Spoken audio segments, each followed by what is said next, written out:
Welcome to the Cognitive Loop, your podcast for exploring the fascinating world of psychology and personal growth. I'm your host, Rashid Boga, and today we'll be diving into the transformative power of cognitive behavioral therapy, also known as CBT. This episode is brought to you by our sponsor, BetterHelp. If you're looking for professional counseling services that are convenient, affordable, and accessible, BetterHelp is here for you. Visit BetterHelp.com/journey to get started and receive 10% off your first month of therapy.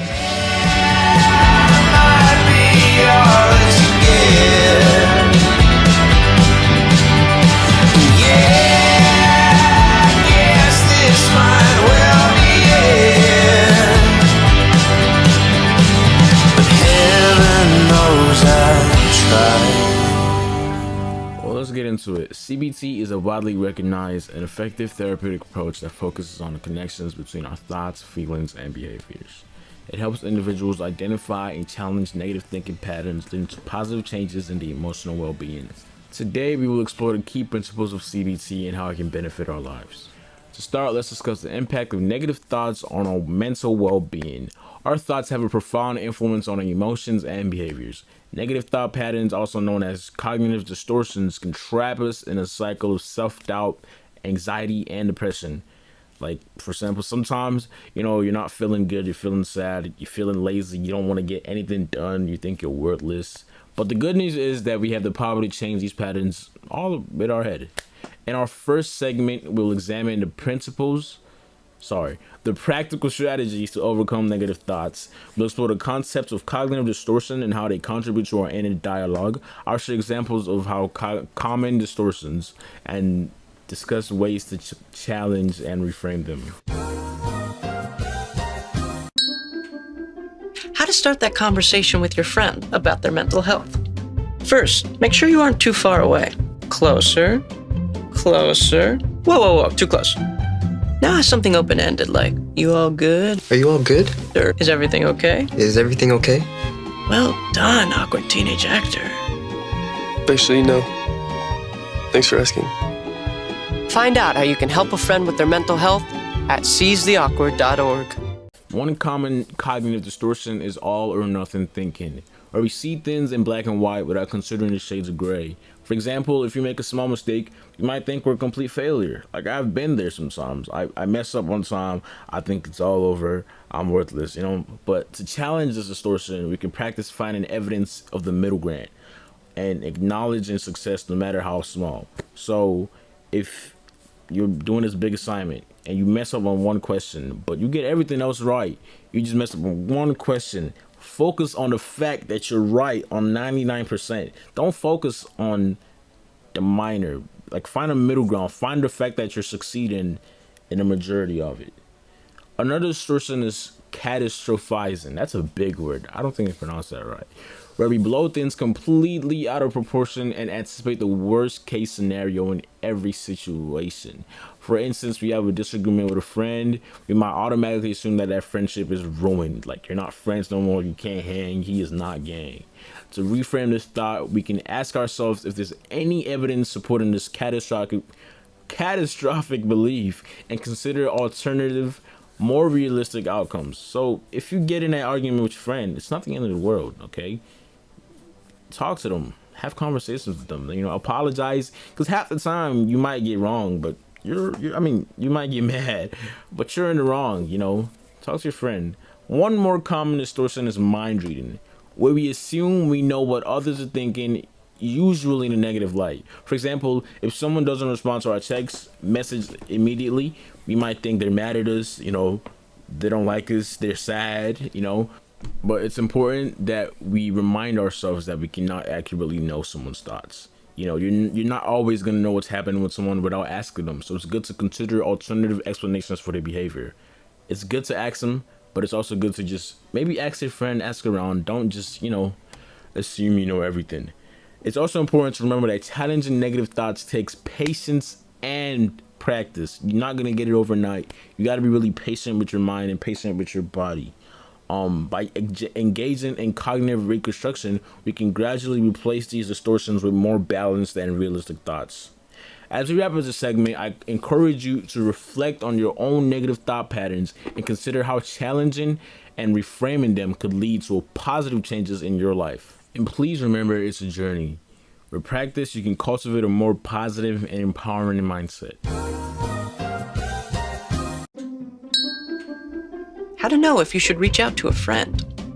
Your friend might be Worried, sad, Grumpy, angry, Stressed, weird, rebellious, anxious, antisocial, lonely, sleeping less, sleeping more. eating less. eating more. Look, there are a lot of things to watch out for, but you know your friend best. So if they're not acting themselves, why not say something?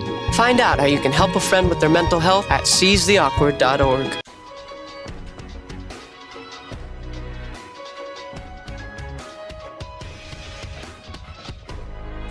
In the second part of our podcast, we'll dive deeper into the origins of cognitive therapy and its founder, Dr. Aaron T. Beck. Dr. Beck's groundbreaking work laid the foundation for CBT and revolutionized the field of psychotherapy. He's a really great guy. We'll explore his insights on the relationships between cognition and emotion, and how distorted thinking patterns can contribute to emotional distress. By examining the evidence for and against these thoughts, we can develop a more balanced and realistic perspective. Let's explore some examples to better understand how this process works. Imagine a person named Emma. Nice girl, goes to school, good grades, but she experiences loads of social anxiety. Whenever she goes to a party, she goes to hang out with classmates at a friend's party, but she has no friends because she, can't socialize. She automatically assumes that others are judging her negatively, like people are looking at her, making fun of her haircut, making fun of her outfit, la-di-da.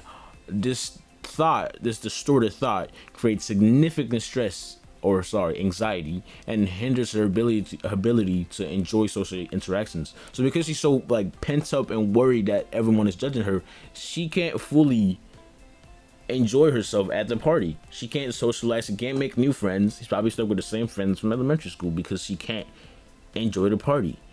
But through CBT, Emma would then learn to challenge this thought by examining the evidence, looking like, okay, here are the people that I don't know, never spoke to before. Why would they not like me? So through that, she realizes that there is no concrete proof that everyone at the gathering is judging her. Maybe the mean girl in school might be judging her, but apart from that, Emma is now able to make some friends because she realizes that nobody cares of what she's thinking and nobody's worried about that. But Emma then learns that she can consider alternative explanations, such as the possibility that people are focused on their own experiences at the party rather than constantly evaluating her, which makes sense. This shift in perspective allows Emma to approach social situations with less anxiety and greater self-assurance. Which is, come on, that's amazing.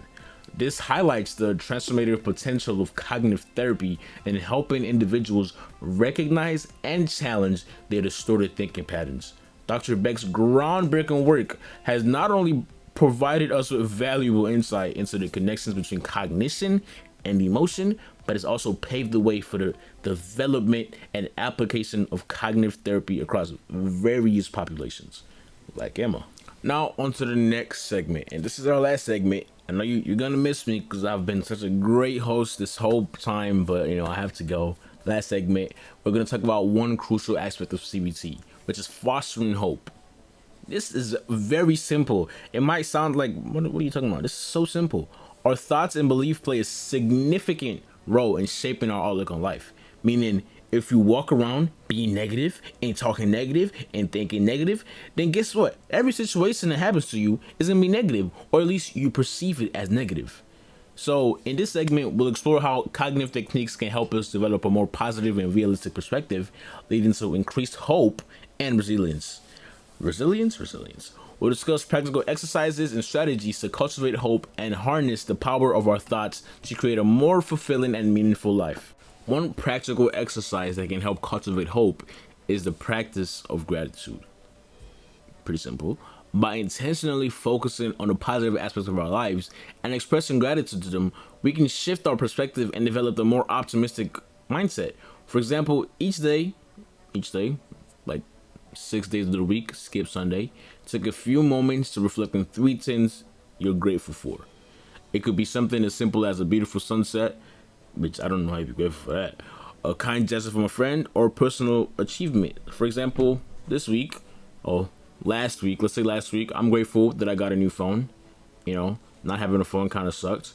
I'm grateful for my friends, you know, the few of them. Definitely appreciate the impact that they have on my day-to-day life. And I'm grateful for some of my teachers because some of them actually really look out for me and want me to succeed. Sometimes I'm slacking off in class and they'll come up to me or message me or take my phone and tell me to do my work, which I really appreciate. It might seem annoying, but they go on the extra mile to make sure that I succeed. By incorporating this practice into your daily routine, you can gradually train your mind to notice and appreciate the good things in life, even during challenging times. So as I'm appreciating these little things that people do for me, it makes my mind, you know, appreciate. I'm appreciating the things, so it makes my mind appreciate it. It's kind of simple, really. Another strategy to cultivate hope is the use of positive affirmations.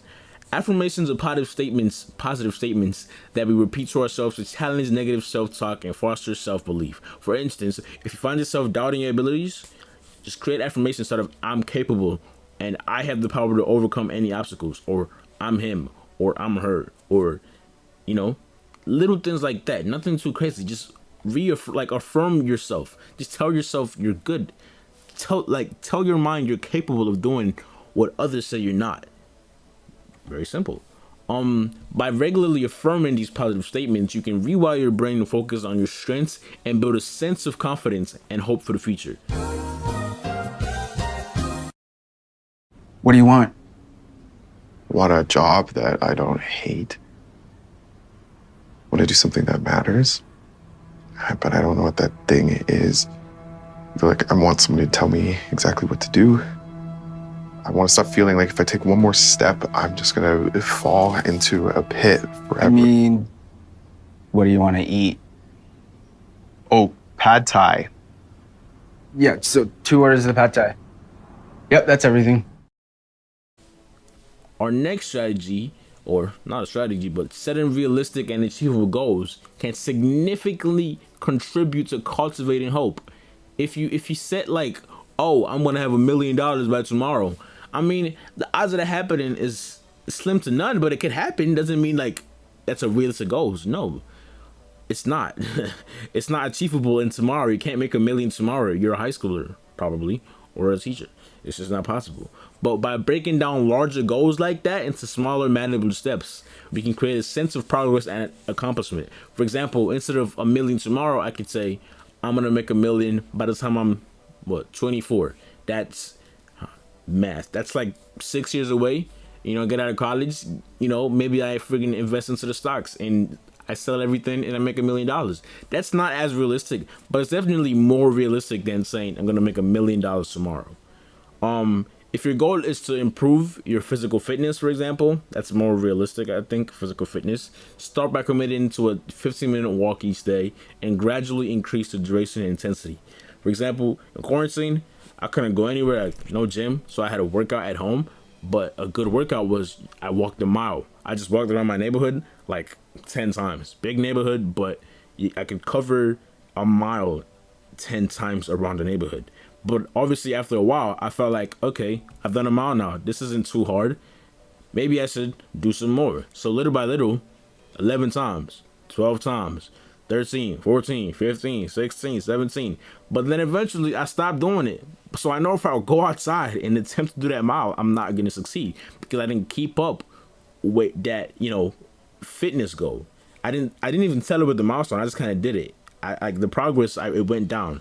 But if you were to set your goal and commit to that 15-minute walk each day and increase the duration and intensity, you celebrate each milestone along the way. When you get to 15 minutes, you celebrate that. 16, you celebrate that. You see the progress in your body physically and mentally. You see that you're happier and you have a bigger sense of hope and you have motivation to continue to succeed with that goal.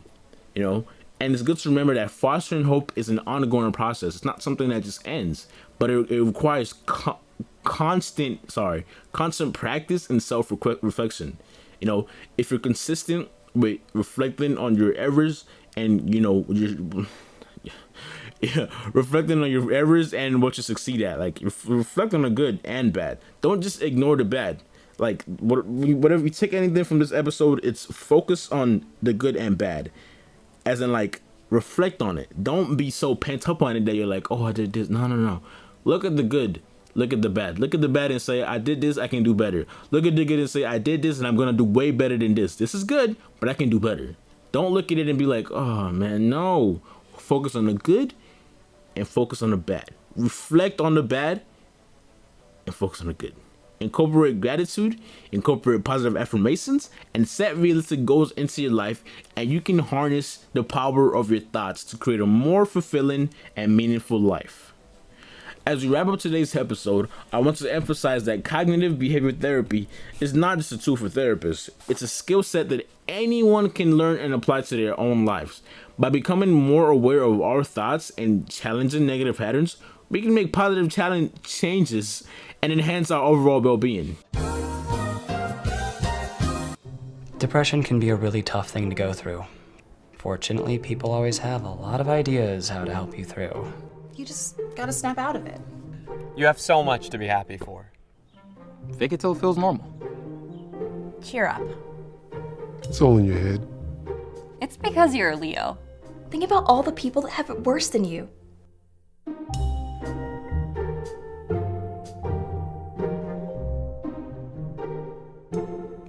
Well, that brings us to the end of today's episode of The Cognitive Loop. I hope you found our exploration of cognitive behavior therapy, also known as CBT, insightful and inspiring. Remember, the power to change begins with awareness and the willingness to challenge our thoughts. Join us next time as we continue our exploration of psychology and personal growth. Until then, stay mindful, stay curious, and keep exploring the amazing world within yourself. All the